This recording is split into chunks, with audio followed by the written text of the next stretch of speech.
Às vezes nós morremos espiritualmente por causa de bobagens. Às vezes nós desperdiçamos um dia da nossa vida por causa de bobagens. Às vezes nós desperdiçamos uma semana na nossa vida por causa de uma bobagem. E aí o pior, quando a gente percebe que nós estamos desperdiçando anos e a vida inteira por causa de bobagens que a gente resolveu guardar. E são aspectos da nossa personalidade, minha gente. E é por isso que eu não me desprendo dessa responsabilidade. Eu preciso crescer. E eu posso ajudar a crescer os que estão do meu lado. É a consciência que você precisa ter. Porque senão você vai, se você não lida com a sua personalidade, se você não enfrenta de frente, né? Se você não enfrenta, se você não olha de frente para os seus defeitos, para as suas bobagens, você corre o risco de que elas comandem a sua vida inteira. E aí é lamentável quando você, num determinado momento da vida, descobre que não valeu a pena ter sido você. Que você perdeu tempo, que você desperdiçou um período precioso da sua vida, porque você resolveu se ocupar com bobagens. De onde nascem essas bobagens todas? Da nossa personalidade. Quantas coisas ruins acontecem justamente porque a gente não estava disposto a trabalhar a personalidade, o nosso jeito de ser. Aí a gente se justifica, eu sou assim mesmo. Então cuidado, porque sendo assim mesmo e escondendo atrás desse eu sou assim mesmo, você vai comprometer a sua alegria, você vai comprometer a sua felicidade. E eu não sei se isso vale a pena. Comprometer a felicidade da gente. É por isso que Jesus ensinava um código de leveza. Quanto mais leve a gente for, minha gente, mais fácil será lidar com a gente. Quanto mais leve a gente for como pessoa, mais fácil será ter o outro do nosso lado. Porque senão a gente vira um peso morto. E não acredito que ser um peso morto seja um projeto que vale a pena. Joga fora os seus excessos. Não tenha medo de olhar para dentro de você e descobrir aquilo que existe de mais mesquinho para jogar fora. Não é para ficar contemplando, chorando e lamentando. Eu sou assim. Jogue fora. Todos os dias você precisa fazer o esforço de jogar fora os excessos, aquela parte do seu coração, da sua vida, da sua personalidade, que definitivamente não joga a seu favor. Às vezes a gente vai perdendo, é porque a gente está jogando contra. E eu não tenho dúvida de que, quando você alimenta um defeito, você perde a oportunidade de alimentar a virtude. Então você está julgando o contrário. São muitos os sentimentos mesquinhos que nós alimentamos. Não estou dizendo para você não, viu? Estou falando para mim também. São muitos os sentimentos mesquinhos que às vezes eu tenho dentro do meu coração. E se eu permitir que eles cresçam, eu estou fragilizando o meu projeto de vida. Eu estou emperrando a minha realização humana. E se aí eu acredito que santidade e realização humana é a mesma coisa, passa pelo mesmo crivo, o santo é o homem que se realizou como humano, que permitiu que na sua carne Deus pudesse estabelecer a sua tenda e pudesse se tornar um sinal para os outros. Então eu preciso descobrir e viver o meu comprometimento com a minha humanidade, já que eu pretendo ser santo. Santidade não é outra coisa senão a disposição humana, a partir da graça divina, de lapidar os excessos que se tem. Ligue para nós, participe do nosso programa. 0 operadora 12 31 86 26 00. Este é o programa Direção Espiritual. Eu sou o Padre Fábio de Melo. Nós estamos aqui dispostos a estabelecer este momento de comunhão com você. Vamos começar atendendo os e-mails que nos chegam.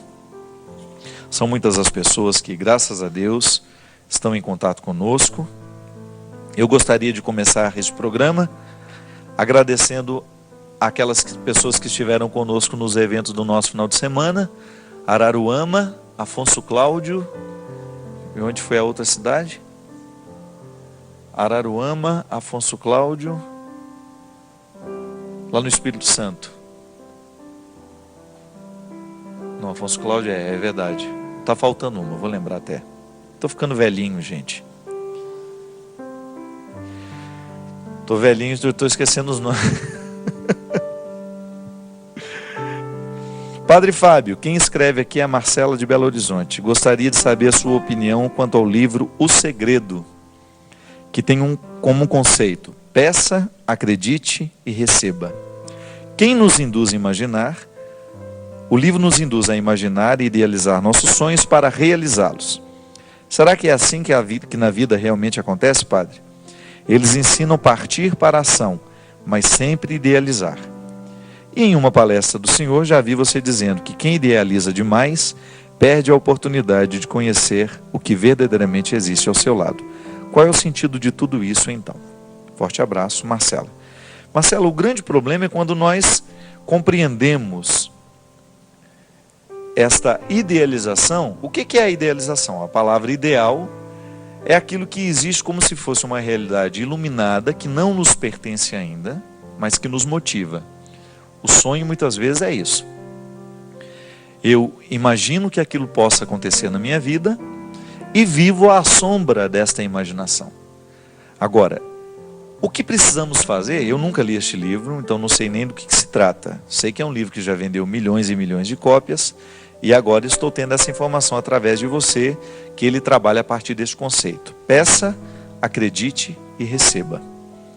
Eu particularmente acho isso muito difícil de analisar aqui com tanta pressa, porque eu posso até pedir, mas o que eu estou pedindo? Será que aquilo que eu estou pedindo realmente está de acordo com a minha possibilidade? Tudo bem, aí eu vou acreditar que estou, e vou receber isso. Minha filha, longe de querer, a vida não pode ser mensurada dessa forma, né? Com essa clareza toda. A vida continua sendo um mistério. Agora, eu gosto de pensar que a minha pessoa, eu, estou contextualizado entre sonho e realidade o tempo todo. Particularmente, tenho muito medo de sonhar grande demais, a ponto de nunca alcançar o que sonho e viver frustrado por causa disso, ou então sonhar pequeno demais e assim nunca chegar à realização humana que eu posso chegar. Então o que eu acho que o que vale a pena na vida é a gente descobrir qual é o papel que nós queremos desempenhar no mundo em que nós estamos situados. Qual é o meu papel neste mundo?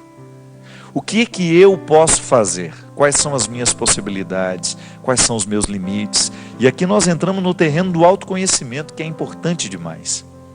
Se eu me autoconheço, se eu sei lidar bem comigo mesmo, se eu conheço as minhas aptidões e os meus limites, e eu escolho um lugar no mundo em que eu possa exercer bem essas aptidões que Deus me deu, e ao mesmo tempo driblar um pouco esses limites para que eles não sejam determinantes, eu estou no caminho certo. Aí, o que eu peço? Eu peço aquilo que está de acordo com as minhas possibilidades. Não adianta nada eu pedir por um dom que eu sei que não pertence. Que não me pertence. Eu não posso ficar pedindo absolutamente nada para Deus que eu saiba que está sendo contrário à minha natureza. Porque Deus não vai trair a nossa natureza. Nós somos seres diferentes uns dos outros, dotados de particularidades. O que é que Deus faz crescer? Aquilo que você recebeu na particularidade. Então a gente precisa ter um limite para a gente compreender a vida com realismo, mas ao mesmo tempo com ideal. Eu acho que o ser humano ele é feliz à medida em que ele equilibra o ideal e a realidade. Eu não posso ficar preso só no ideal, mas eu também não posso ficar preso só na realidade. Eu tenho que ter essa mistura bem equilibrada dentro de mim. O que eu idealizo, aquilo que eu quero, a meta que eu estabeleci para chegar e aquilo que eu faço no meu dia a dia para que essa meta se transforme numa realidade. É assim que a gente constrói grandes histórias, não é assim? Não é verdade? Grandes homens, grandes mulheres nascem nesta luta constante para fazer com que o ideal estabelecido possa se concretizar. Porque, por outro lado, a gênese das frustrações está diretamente ligada à inadequação do sonho. Então a pessoa tem um sonho que definitivamente ela não tem possibilidade de realizá-lo. E aí, quando essa palavra possibilidades, ela também precisa ser explicitada. Quando eu falo das minhas possibilidades, eu estou contextualizando o que eu tenho como pessoa, os aspectos da minha personalidade, a minha sensibilidade, as minhas aptidões, mas eu estou falando também do meu contexto. É como querer ser patinador de gelo morando no Ceará. Onde que eu vou ter uma pista de patinação morando lá no sertão da Paraíba, não é? Eu preciso me deslocar para viver esse sonho. Aí vamos ver se existe possibilidade para este deslocamento. Estou dando um exemplo bobo. Porque às vezes nós estamos no lugar errado, vivendo o sonho certo. Ou estamos no lugar certo, vivendo o sonho errado. Essa clareza a gente vai tendo à medida em que a gente partilha. Olha, sabe o que eu já pensei para a minha vida? Isso. E aí, ouvindo pessoas que estão do nosso lado, que nos ajudem a refletir sobre aquilo que nós estamos querendo, a gente de repente chega a uma conclusão. É igual, acho que foi anteontem. Estava lá no Rio de Janeiro, na casa de uns amigos, e de repente a filha partilhando de um sonho que estava tendo. Quero ir para os Estados Unidos para fazer o 2º ano colegial. E aí a gente conversando, mas será que é o momento de ir? Por que fazer o 2º ano lá? E aí uma série de fatores, a mudança, deixar o lar onde se está tão estabelecido, para viver uma época da vida que não é tão determinante, porque se fosse o 3º ano, tudo bem, mas o 2º, e se não der certo? Aí você perde o 2º, fica difícil retomar para o Brasil, por causa da diferença de datas letivas. Aí a própria pessoa, a partir do momento que partilha o sonho, descobre que se ela fosse viver aquele sonho naquele momento, o sonho poderia se transformar num pesadelo. Mas outras pessoas precisaram ajudar a refletir o sonho. Então, só modifica o sonho continua o mesmo, quero estudar nos Estados Unidos, mas modifica o momento que vai. Está vendo como é interessante? Porque às vezes a gente quer realizar o nosso sonho ao nosso modo, e de repente, a interferência positiva de alguém que nos ajude a refletir o sonho, é absolutamente determinante para que a gente continue sonhando o sonho certo. Para que aquele sonho não se transforme num pesadelo na nossa vida. É isso aí. Nós vamos continuar sonhando sempre, porque faz parte da vida humana. Eu sonho, você precisa sonhar. Os sonhos nos mantêm vivos, mas você faça de tudo para descobrir o que deste sonho tão grande pode ser realizado hoje, ainda que seja em preparação no pequeno da realidade. Porque quando a gente não trabalha no agora da realidade, nós nunca vamos realizar o sonho. E aí fica infértil. Eu preciso no agora da minha vida realizar a pequena parcela que o dia de hoje me pede, para que este sonho se transforme numa realidade.